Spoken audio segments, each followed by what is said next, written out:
দলের কর্মসূচিতে যোগ না দিলে শাস্তি, জনপ্রতিনিধিদের সাম্মানিক অর্থ বন্ধের হুঁশিয়ারি।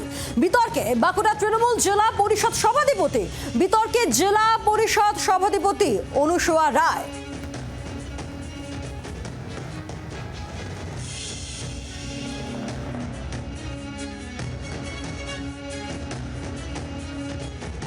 আমার একটাই বক্তব্য থাকবে সকলের কাছে, যদি বলেন কড়া নির্দেশ, তো কড়া নির্দেশে আমি কড়া ভাষাতেই বলছি, দলে থাকার প্রয়োজন নেই যদি দলের হয়ে না কাজ করতে পারবেন না বেরোতে পারবেন।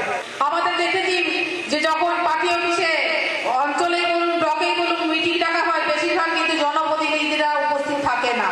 কিন্তু এটা আপনাদের দেখতে হবে, কড়া হাতে তাদের সেটাকে আপনাদেরকে রক্ষা করতে হবে, তাদেরকে আসতে হবে, এটা বাধ্যতামূলক। যেমন পঞ্চায়েতের প্রতিটা মিটিংয়ে তাদের উপস্থিত না থাকলে তাদের 3টে মিটিং অ্যাবসেন্ট হলে অনারিয়ামটা বন্ধ হয়ে যাবে।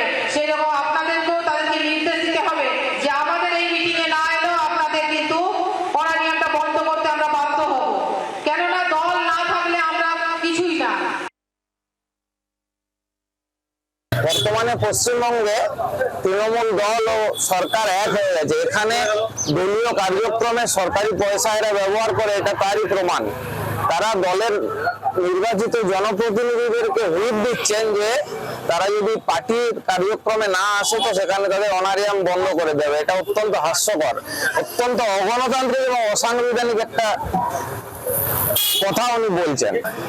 হুমকি দিয়ে কোনো মানুষকে তো দলে ফিরিয়ে আনা বা জোর করে কাজ করানো যায় না। 26-এর নির্বাচনে সাধারণ মানুষ বুঝে গেছে যে 11 সালে যে ঘাসকে পোতা হয়েছিল সেটা বর্তমানে তাদের জন্য বাঁশে পরিণত হয়েছে। ওই জন্য এই বাঁশঝাড়কে উপড়ে ফেলতে মানুষ অলরেডি সংকল্পবদ্ধ হয়ে গেছেন। 26-এর নির্বাচনে এখানে রাষ্ট্রবাদী বিজেপির সরকার গঠিত হবে।